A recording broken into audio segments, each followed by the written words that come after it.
Boa noite. Tudo bem com vocês? Tudo bem? Que bom, que bom, que bom. Convido você que trouxe a sua Bíblia, abre comigo na segunda carta de São Paulo aos Coríntios, no capítulo 7, no versículo 5. Segunda de São Paulo aos Coríntios, 7, 5.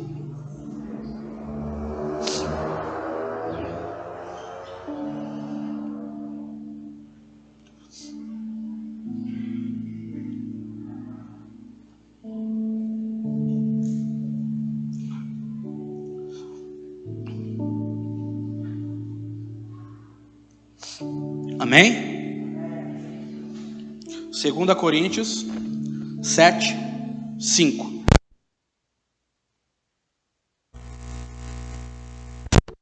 Na minha tradução está assim: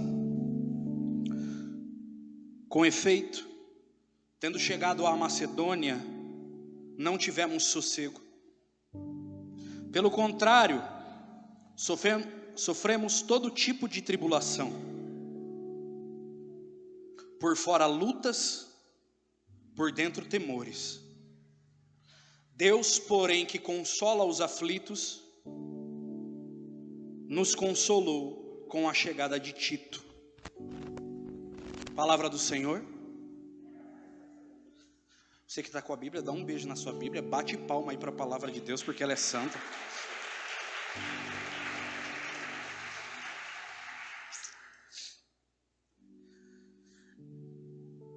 Não precisa pegar, eu quero ler um trecho da Bíblia para vocês,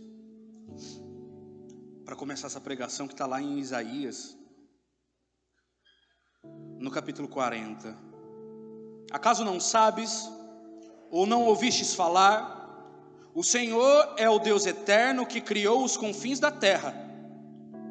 Ele não se cansa e nem se afadiga, nem é possível sondar sua sabedoria.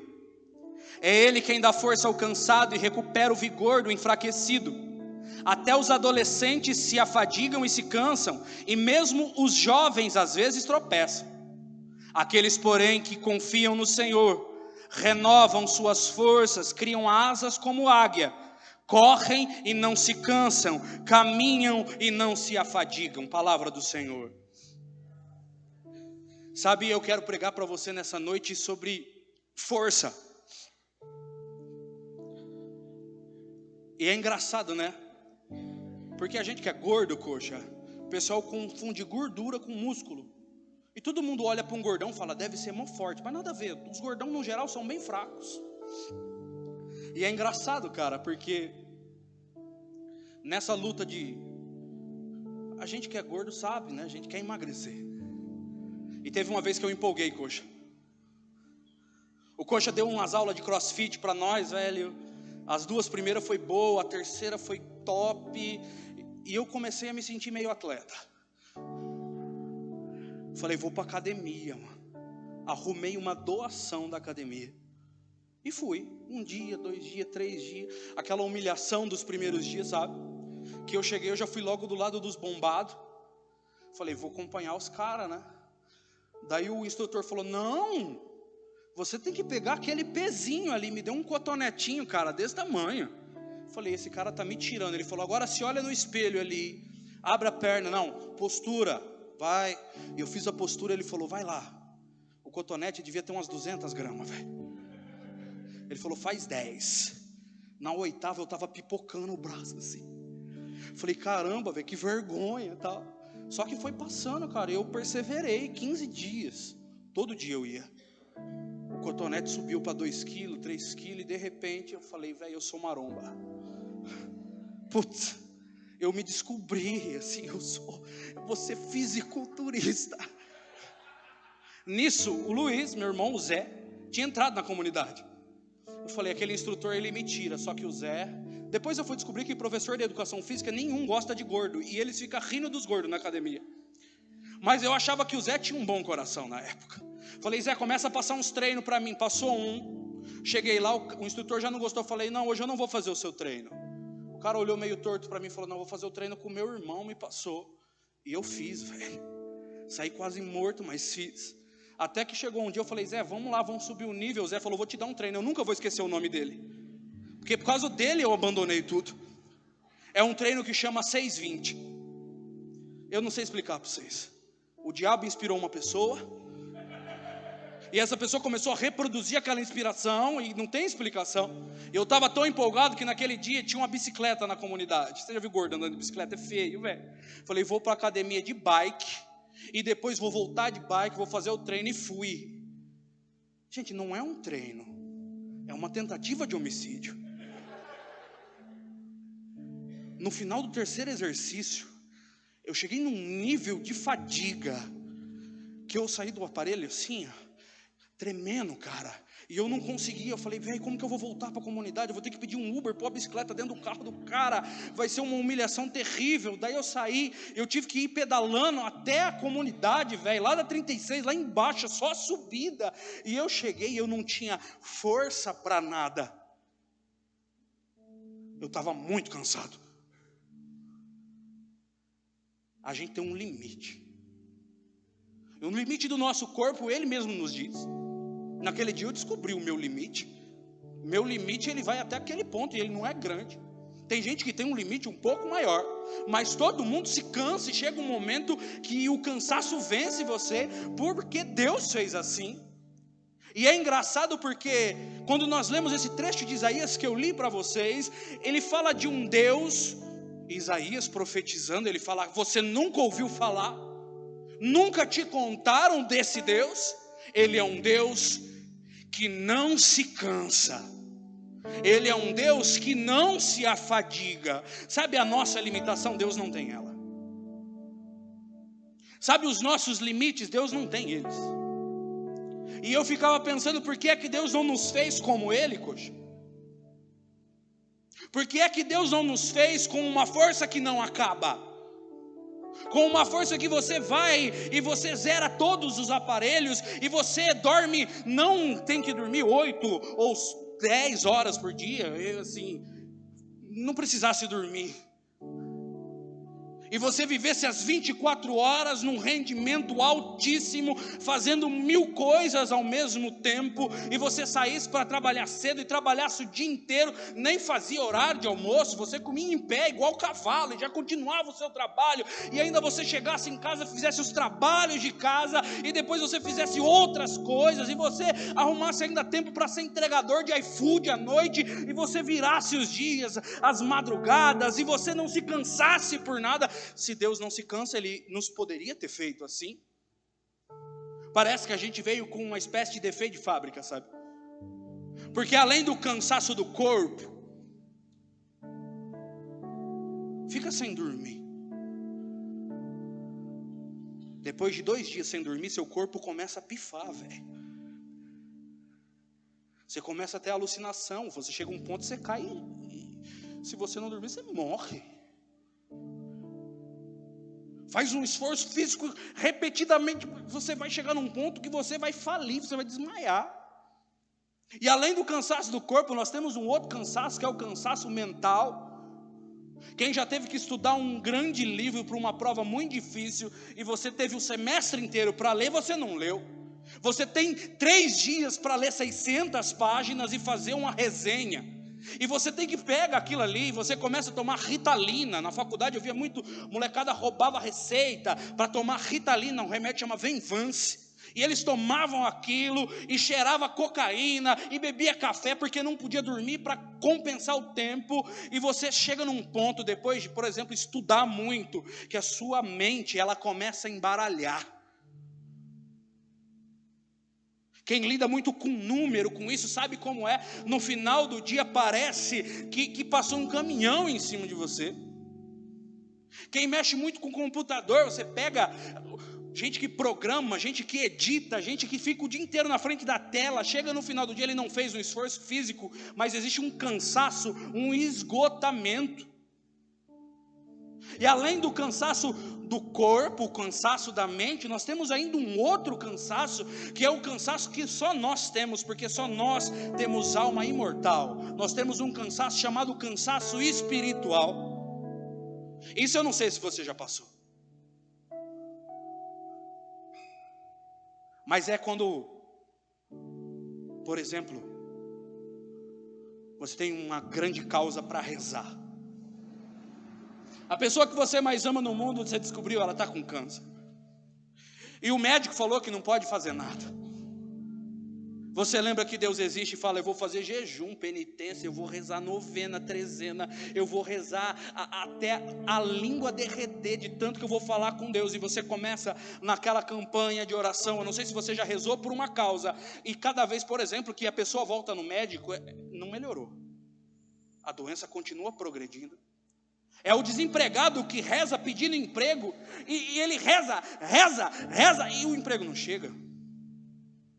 É a pessoa que se empenha em algo espiritual e aparentemente não tem resultado, e isso começa a gerar uma fadiga espiritual mesmo, é uma prostração, é algo que você vai perdendo a força, não é do corpo, não é da mente, mas você começa a se tornar uma pessoa apática e desesperada. Eu não sei se você já experimentou isso, eu já experimentei isso.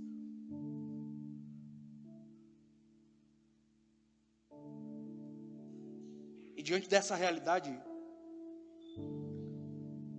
em um mês de maio me deu um grande presente. Eu fiz uma missão domingo passado. Foi eu, o Rony, o Alan e o Edinho, cara, em Presidente Prudente. E a gente chegou lá, nós é corneteiro, sabe? Chegamos lá, assim, perto da hora do evento, tinha umas 300 cadeiras, e não tinha ninguém, velho. Olhamos um para o outro e falamos: vixe, mano, para quem nós vamos pregar? Vou pregar para nós aqui, deu ruim. Daí de repente, abriram os portões, era uma escola. Começou a chegar jovem de todo tipo, gênero, tamanho e raça. Sabe, jovem chegando, e você sabia que eles estavam chegando, porque o jovem, quando está chegando, ele faz questão de mostrar que ele está chegando. E você escutava: e eles vieram chegando, cara. E de repente tiveram que pegar mais cadeira. E chegou uma hora que eu fiquei olhando, eu ia ser o primeiro a pregar, e eu fiquei olhando um monte de jovem. E eu fiquei muito feliz. Eu saí e tinha uma capela improvisada com Jesus lá. E eu ajoelhei diante de Jesus e eu agradeci Jesus. Porque tinha um monte de jovem. Falei: nossa, Jesus, que alegria. O Senhor me tirou da minha casa, tirou o Edinho, o Rony, o Alan, e o Senhor tinha algo para esses jovens, e faz muito tempo que eu não vejo tanto jovem junto, porque depois da pandemia, velho, parece que resetou os jovens, sumiu, não sei onde eles foram, eles estão escondidos, tomando vacina, eu não sei onde estão, eles sumiram, o pessoal que ia na nossa vigília de sexta na garagem, não sabemos onde estão, o que estão fazendo, se estão vivos, a gente não sabe, sumiu, mudou, e a gente vai viajando aqui dentro do estado, perto, longe, em outro estado, e sumiram no Brasil. Então é uma coisa generalizada assim, sumiram os jovens, e é sempre assim, você vai num evento de jovem, e o mais jovem lá é o Edinho, sabe? Toca uma mais nova, do Padre Zezinho, aquela lançamento, sabe? E é comum, começa a tocar o Colo de Deus. O que é isso? Nunca ouvi. E assim, quando eu vi aquele monte de jovem, mano, e era jovem, eu cheguei em casa e falei para Cris: amor, os nossos jovens não são jovens, a gente precisa de jovem. Porque você vê o pessoal dançando aqui, não dança firmão, é uma dança meio mambembe, sabe? Ela é meio manquetola. Os caras começaram a tocar, os jovens doidos, sabe? Eu falei: nossa, é jovem mesmo, é o jovem da malhação. Eu falei: meu Deus, cheguei no lugar certo. Daí eu preguei e vim embora. E eu fiquei pensando, cara, e essa foi a motivação para eu pregar para você nessa noite. Até a jovem se cansa. Essa frase não sabia na minha cabeça. O Diavão falou: que música você quer? Eu falei: Diavão, preciso rezar, só tem uma frase para pregar. A frase de Isaías falando: até os jovens se cansam. Sabe por que Deus nos fez com tanta pouca força?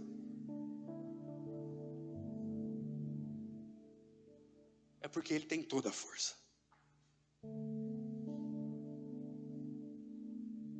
E Ele quer nos dar a força dEle.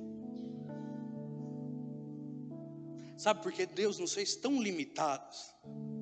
É porque Ele não tem limite nenhum. E Ele quer nos dar do que é dEle, para nós chegarmos num lugar que nós não chegaríamos sem Ele.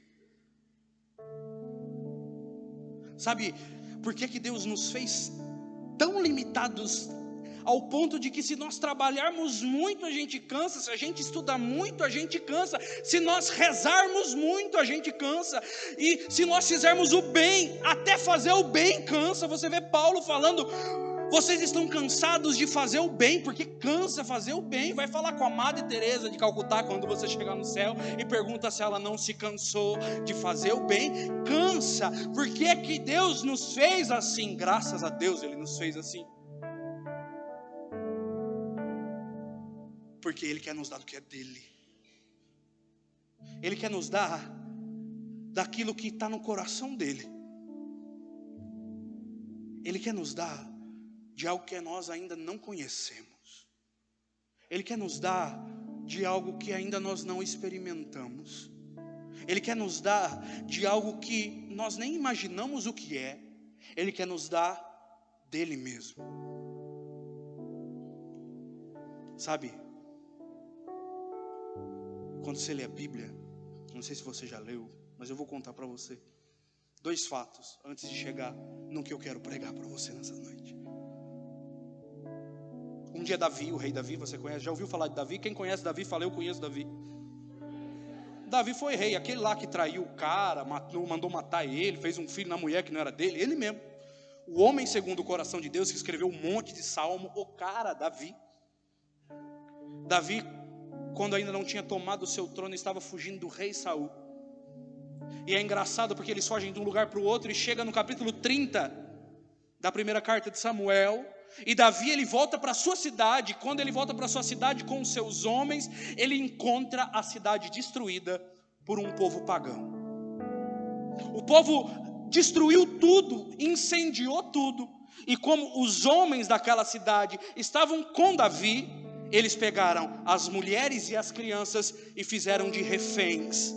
E chega um ponto, a Bíblia ela é maravilhosa, porque Samuel ele escreve assim: Davi e os seus homens choraram até não ter mais lágrimas. E o povo, aqueles homens, imagina você chega na sua cidade e sequestraram a sua mulher, os seus filhos, e queimaram suas posses. Os caras ficaram revoltados com Davi. Eles queriam apedrejar Davi. E chega um momento em que o autor sagrado escreve assim: mas Davi fortaleceu-se no Senhor e foi perseguir os inimigos e recuperou as mulheres e as crianças. Quando nós experimentamos dessa fraqueza e sabemos que Deus quer nos dar a força dele, nós temos um primeiro caminho. O primeiro caminho, ele é o mais comum e é o que você tem que começar a aprender. É quando você busca a força que vem de Deus. Você pega e no meio do seu cansaço físico, mental e espiritual, você se levanta do seu lugar e vai buscar na fonte que é o Senhor. E mesmo que a situação toda seja desesperadora, ou seja, Davi encontra um cenário horroroso, ele chora até não ter mais lágrima, e quando ele já não tinha mais da onde arrancar força, ele se lembra: eu tenho um lugar, eu tenho alguém que tem a força infinita. E ele mesmo busca essa força e se fortalece. Isso é quando nós cansamos. Sabe o dia que tudo dá errado? O dia que nada sai como previsto. E no final do dia você tem uma grande inclinação para murmurar e falar: que dia miserável, parece que Deus esqueceu de mim hoje. Mas por uma moção do Espírito, mesmo num dia ruim, por exemplo, você vai rezar. Eu tenho certeza que já aconteceu com muitos aqui, de num dia ruim, entra na igreja, se ajoelha na frente do Santíssimo, e não é que foi uma oração espetacular, mas quando você sai dali com algo que você não entrou, e é uma renovação mesmo. E você sai com uma força que antes você não tinha. Isso acontece demais quando você comunga. Por exemplo, você chega na missa com raiva de alguém, querendo matar alguém, e você comunga. E a presença do Senhor no seu coração e na sua alma, parece que brota algo ali dentro. Brota mesmo. É quando você pega e no meio da queda você escolhe ir se confessar. E tem aquelas confissões que, de fato, quando a pessoa de Cristo no sacerdote dele te absolve, você tem a certeza que você foi perdoado, sabe? Isso acontece quando você está num dia muito terrível e você entra no seu Spotify e você coloca uma música aleatória no seu fone e você chora um pouco, escuta a música e se renova. Parece que é mágico, algo acontece, parece que é maravilhoso. Você escuta uma pregação e você escuta alguém falando de Deus e você vai ler a Bíblia, mas você dá o primeiro passo. Quando você se depara com a sua fraqueza, você busca a força no Senhor. E Deus te fortalece aí. Um segundo jeito, o próprio Paulo, quando ele escreve a sua última carta, a segunda carta de São Paulo a Timóteo, já no final da carta, as últimas palavras dele, ele já tinha escrito a frase famosa, né? Combati o bom combate, terminei a carreira, guardei a fé. E ele escrevendo para Timóteo, ele fala a respeito do julgamento dele em Roma, e ele fala: Alexandre, o ferreiro, se opôs a mim, tenha cuidado com ele. E ele começa a falar que ninguém ajudou ele.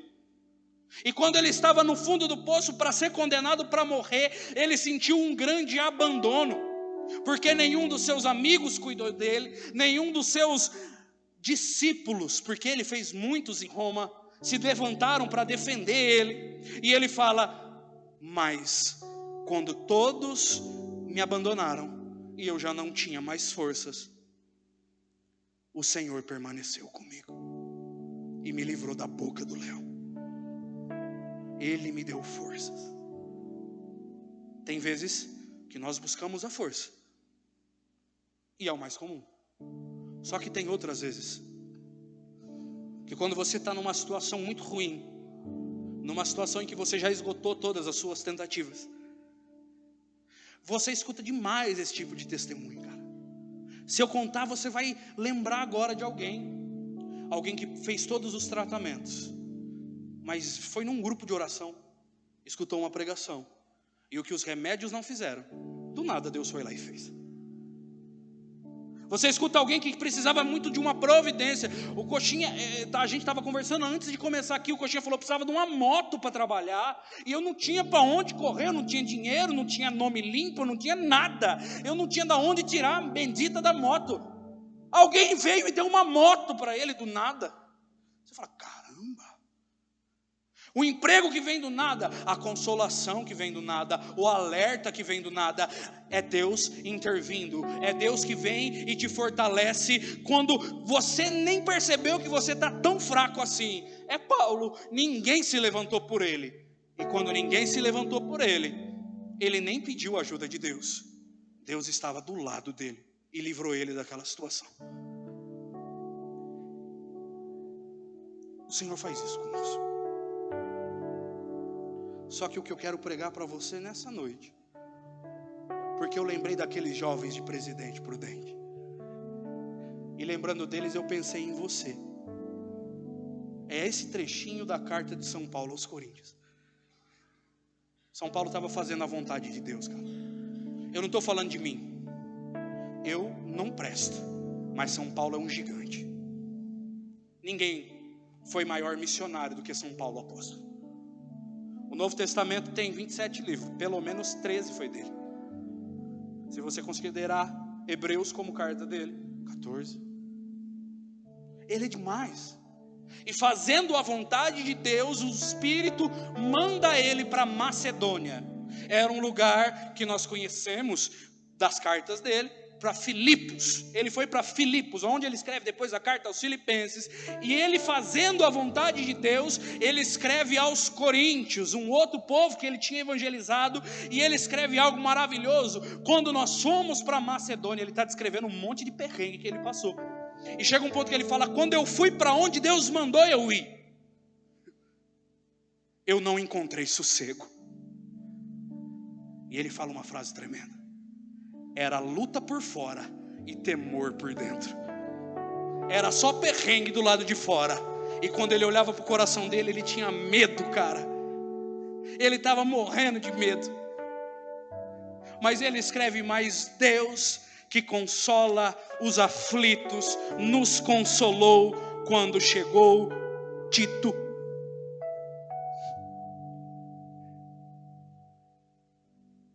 Não chegou um dinheiro que livrou ele. E a primeira coisa que eu quero falar para você é que Deus, que tem toda a força e te criou muito fraco, te pede coisas de gente muito forte. E ao princípio isso parece algo incoerente, porque se Deus me criou limitado, fraco e frágil, por que é que Ele me pede para ser santo, perfeito e irrepreensível? Se Deus me criou tão fraco ao ponto de que o meu corpo cansa, a minha mente cansa e o meu espírito cansa, por que é que Ele me pede para ser alguém que é perfeito como o Pai é perfeito? Isso está no Evangelho.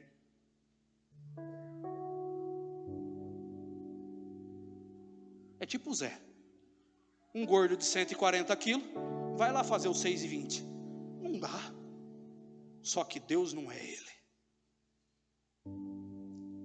Deus, Ele conhece você melhor que você. Ele me conhece melhor do que eu me conheço. E conhecendo você mais do que você, e sabendo da sua fraqueza mais do que você sabe, Ele te pede algo que aparentemente é incoerente. E é aqui que eu queria falar para você o que eu não pude falar para aqueles meninos. Fazer o que Deus manda também cansa.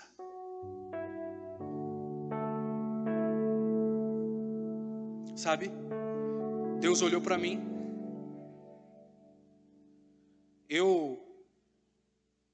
Quando eu tinha uns 10 anos, um cara, ele abusou de mim, cara.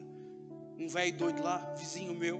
Um dia chamou eu na casa dele, coach, velho sem vergonha. Ficou pelado, fez eu masturbar ele. Depois daquele dia eu virei um compulsivo por masturbação a vida inteira, cara. E quando eu encontrei Jesus, o Edinho pregou sobre castidade. E Deus, que é o cara, olhou para mim, fraco, e falou: seja casto. Eu mentia compulsivamente. E Deus, quando eu encontrei Ele, olhou para mim e falou: para de mentir. E vai ser sempre assim. Vai ser sempre assim. Eu saí do retiro empolgado.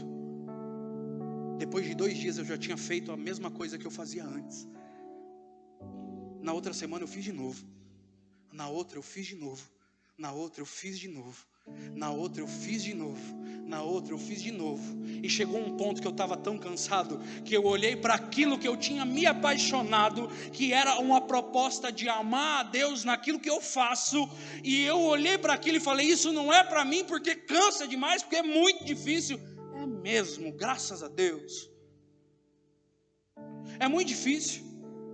Porque a gente vem de sexta, de terça, a gente vai às missas, nos retiros, e a gente escuta falar sobre santidade, sobre uma vida com Deus, e a gente é jovem, cara. Eu já estou um pouco mais velho, mas a maioria aqui é jovem, e a gente se apaixona por aquilo ali, e a gente quer ser de verdade aquilo que falaram para a gente ser, e a gente sai e vai tentar fazer e não consegue.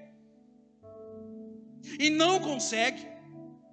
E se você partilha, se a gente sentar aqui e partilhar, eu tenho certeza que você vai falar para mim: é muito difícil viver o que Deus pede. Se Ele é todo poderoso, devia ser mais fácil. E é difícil mesmo. É como um drogado deixar droga. É difícil. É difícil. E a gente escuta de castidade, é muito difícil ser casto, velho. A gente esquece. A gente escuta de obediência, é tão difícil obedecer. A gente escuta de perdão e não consegue perdoar. A gente escuta de amor e não consegue amar. E muitas vezes nessas tentativas e erros a gente vai cansando, e cansando, e cansando, e cansando, e a gente chega a se questionar: será que foi Deus mesmo que mandou, ou eu criei isso da minha cabeça? Porque não pode ser tão difícil se Ele quer o meu bem, a minha felicidade. Por que é tão difícil ser honesto? Por que é tão difícil ser puro? Por que é tão difícil obedecer? Por que é tão difícil rezar? Por que é tão difícil permanecer? Por que é tão difícil se arrepender? Por que é tão difícil a vida com Deus? Mesmo você indo para onde Deus te mandou. Paulo foi para Macedônia e não encontrou um paraíso. Ele encontrou tudo, menos o que ele diz: sossego. E por fora, ele conta, era uma luta, e por dentro era só medo. É assim. Eu não sei como você está hoje, mas todo mundo que estiver caminhando com uma reta intenção para onde o Senhor mandar, vai encontrar por fora a luta e por dentro temor, medo. Por fora é uma luta e por dentro é um medo.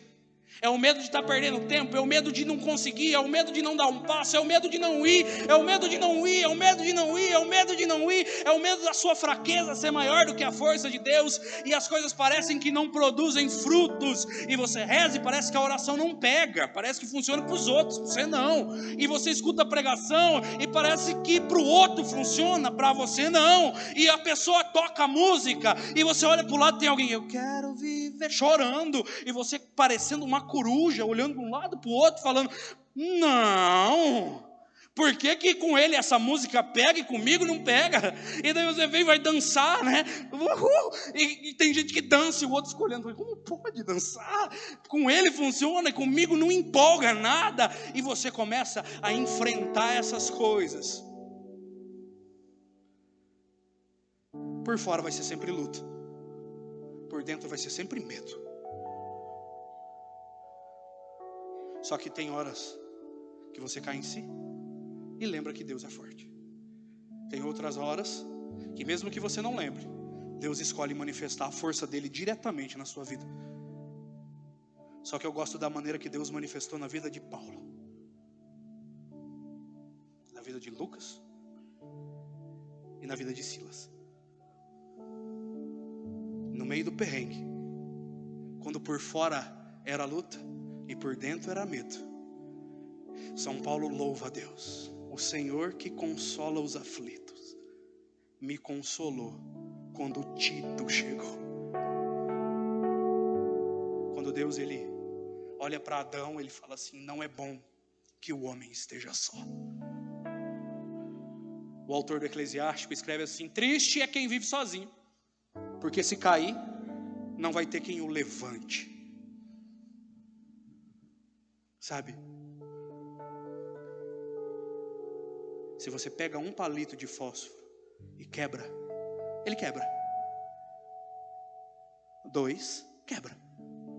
Agora eu convido você: pega a caixa de palito de fósforo na sua casa, junta todos e tenta quebrar eles. Quando Deus fala não é bom que o homem esteja só, não é porque ele tem que casar, é porque ele não é bom ficar sozinho. Porque gente sozinha, na maioria das vezes, faz besteira. Eu tenho certeza que quando você recorreu a Deus, Deus te fortaleceu.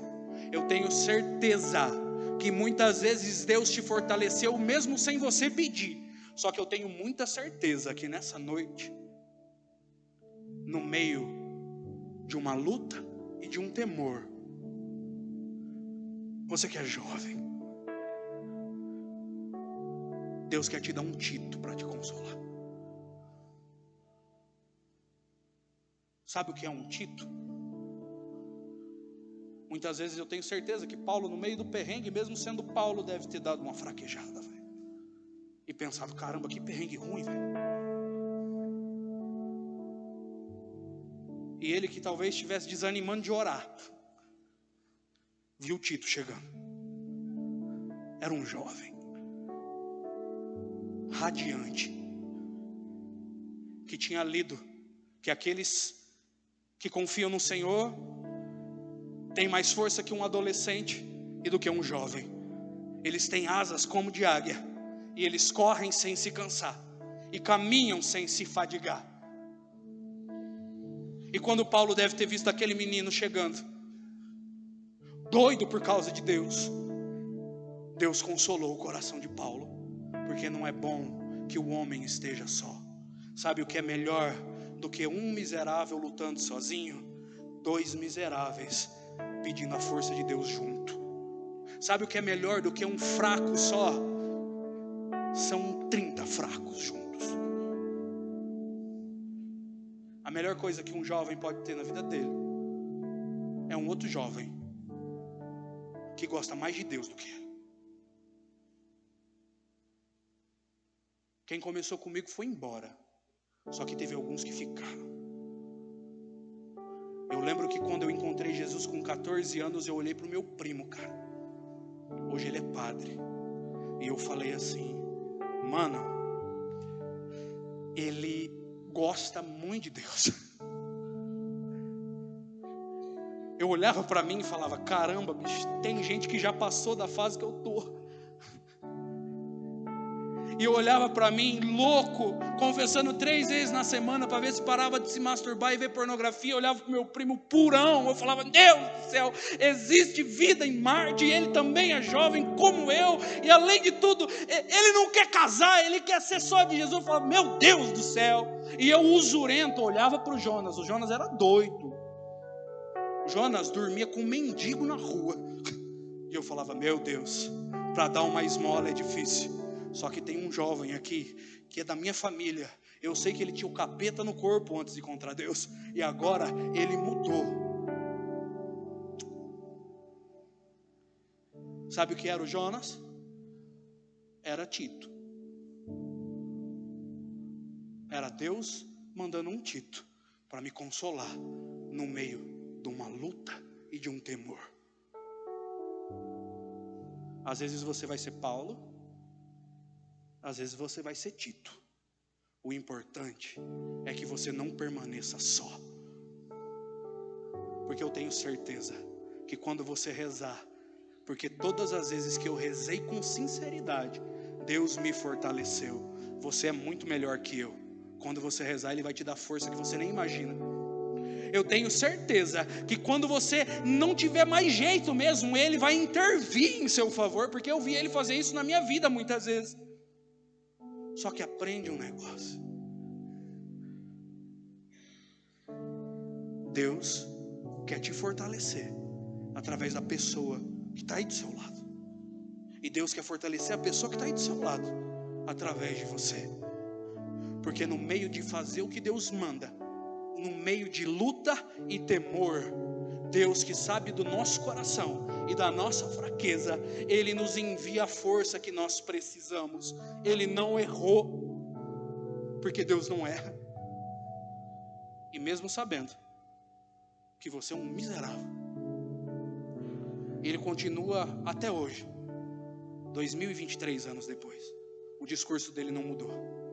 Continua sendo: sede santos, como vosso Pai é santo. Sede perfeito, como vosso Pai é perfeito. Mas Senhor, eu sou um doido. Sede santo, como vosso Pai é santo.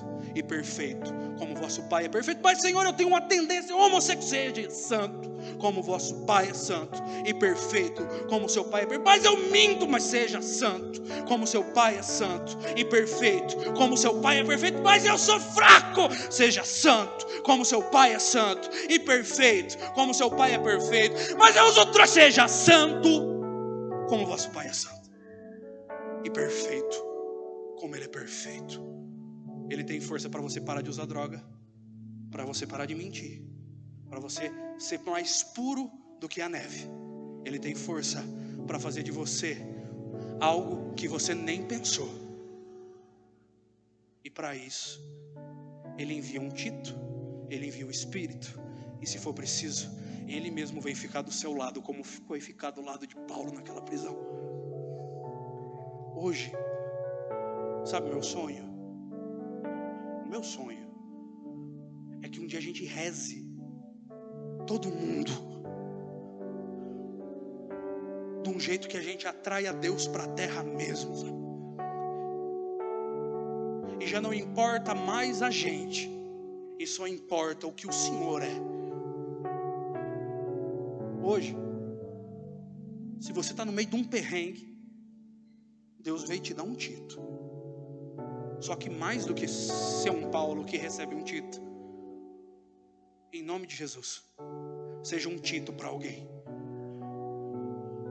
Em nome de Jesus. Em nome de Jesus. Vai ser força para quem está cansado. Em nome de Jesus. Vai ser alegria para quem está triste. Em nome de Jesus. Quando você encontrar alguém desanimado, mesmo que você esteja desanimado, entenda uma coisa: um dia Deus já te consolou, e no meio do desânimo você sorri e fala: vamos para cima. Porque às vezes a pessoa já não consegue mais rezar, às vezes ela cansou mesmo, e ela não tem mais força no corpo, na mente e nem no espírito, e tudo que ela precisa é de um Tito. Eu queria ser um Tito para você nessa noite, e olhar para você e falar uma coisa: mesmo sendo jovem, você vai cansar. Mesmo sendo um adolescente, você vai cansar.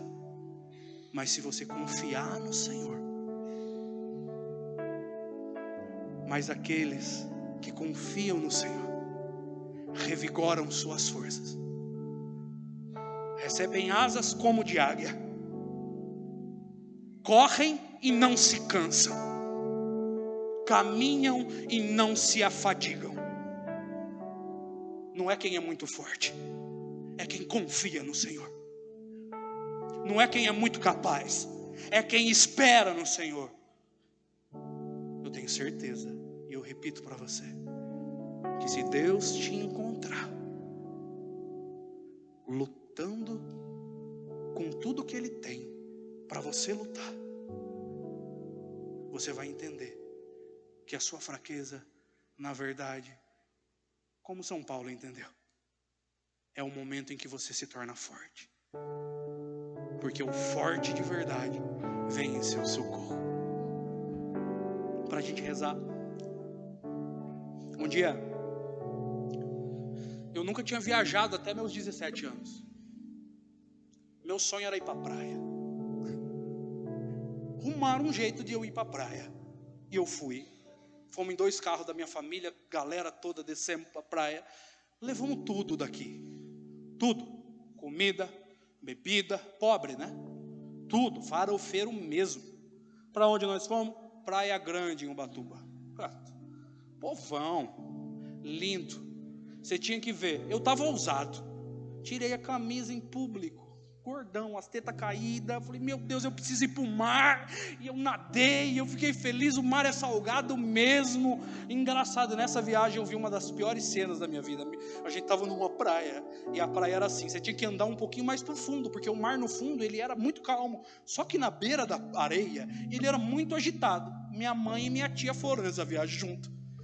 Não, nós não sabemos nadar, nós queremos ficar aqui perto da areia, e nós vem para o fundo, vocês vão... E nós lá, família inteira, no fundo, as duas bonitas, velhona. Uhul! E veio uma onda, e elas... Uhul! Veio uma onda. Não era uma onda. Jackson era a onda. Pegou minha mãe e minha tia. Nós assistindo assim a praia inteira. Era temporada, ela estava lotada. As velhas começou. Foi perna para um lado, de repente os biquíni caíram, velho. Minha mãe e minha tia, a teta fazendo assim. Feio, um negócio feio, velho. Depois ficaram, não entraram mais no mar. Ficaram fazendo castelinho. Um dos últimos dias a gente foi para uma praia. E nessa praia tinha um pessoal que já era mais experiente de praia. Falaram, essa praia é demais. Essa praia tem a banana. O que é a banana? Eu falei, é a banana, velho. E nós fomos para a praia e falaram, vamos para a banana. Eu falei, vamos para a banana, né? Estamos aqui, vamos embora. Chega, a banana é uma boia. Fizeram uma boia de mais ou menos uns 5 metros de comprimento, colocaram umas cordinhas em cima. Basicamente essa boia está amarrada num barco, você senta na boia e o barco te leva. 60 pessoas na banana. Dentre elas eu, coletinho para não morrer afogado. E fomos. Só que não contaram um negócio. Quando chega em alto mar, o barco dá um cavalinho de pau. E a galera da banana cai na água. Caí. Mó massa, velho. Fiquei lá, não dá pé, a perna fica fazendo assim, e se não afunda, é engraçado. Ficamos uns 20 minutos lá. Falou, agora vamos embora, que tem a segunda turma para vir. Foi subindo. 59 pessoas subiram. E depois de uns 5 minutos, quem estava no mar? Eu. Eu não tinha força para subir na banana. Velho, é muito peso. E pouco braço. E eu tentava e não ia. E a banana sacudia, e as pessoas olhando. E eu começando a ficar constrangidíssimo. De repente alguém gritou, vamos ajudar o gordo. E pulou 3 caras.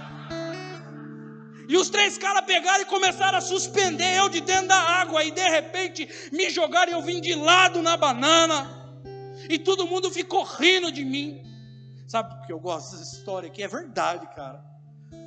É verdade, não é história inventada não. Que vergonha daquele dia. Aqueles caras, quando viram eu tentando subir e sem força para subir, eles nem me conheciam, bicho. Um olhou para o outro e falou, vamos ajudar o gordão. Pularam na água sem ter responsabilidade nenhuma. Fizeram força sem precisar fazer, para eu voltar. Sabe? É difícil pra caramba. Só que nós estamos no único lugar, na presença do único, que quando vê um filho pequenino tentando voar como águia e fazendo o voo da galinha, que é do puleiro para o terreiro, ele não consegue ficar indiferente. E quando nós formos levantar para rezar aqui agora, eu quero pedir para você, eu quero já começar fazendo um pedido. Você que está no fundo, você vai vir aqui na frente. Vamos rezar todo mundo bem pertinho, rezar todo mundo bem junto. Só que eu quero que você não reze como alguém que quer impressionar quem está do lado, porque muitas vezes eu fiz isso depois que eu li a Bíblia. Eu ficava falando, Senhor, tu que o profeta dizes lá no Salmo, e eu ficava citando versículos bíblicos para conversar com Deus e querendo falar palavra bonita, e eu falava, Senhor, no mundo tão incongruente, eu quero ser a verdade que ilumina os povos. E era uma coisa absurda, porque assim, eu não rezava para Deus, eu rezava para o outro. E eu queria que você não rezasse como alguém que sabe muitas palavras e nem que tem muitas qualidades. Eu queria fazer um pedido para você. Faz uma experiência. Reza como um miserável. Santo Afonso de Ligório fala assim, diante de Deus nós somos mendigos. Você já viu um mendigo pedindo uma esmola? Ele não fica floreando muito. Ele sabe que você tem uma coisa que ele não tem. Ele não tem outro jeito de conseguir aquela coisa. Ele deixa de lado a vergonha, a humilhação de estar na rua. Ele deixa de lado, independente do motivo que seja o que ele vai te pedir. Ele pega, ele sai dele, ele vai até você, ele estende a mão dele, ele fala, me dá uma esmola, por favor. Nós temos um coração ruim, e nós pensamos assim, eu não vou dar dinheiro porque ele vai usar droga, e saímos com um carro. Mas felizes aqueles que são mendigos diante do Senhor. Ele nunca fecha e vai embora. Ele nunca olha para nós e fala, se eu der minha força vai virar um soberbo. Ele nunca olha e fala, se eu fizer isso, ele volta para aquilo. Feliz daqueles que o Senhor encontrar nessa noite rezando como quem precisa. Feliz de quem estiver fraco nessa noite e estender a mão como um fraco para pedir a força daquele que é forte.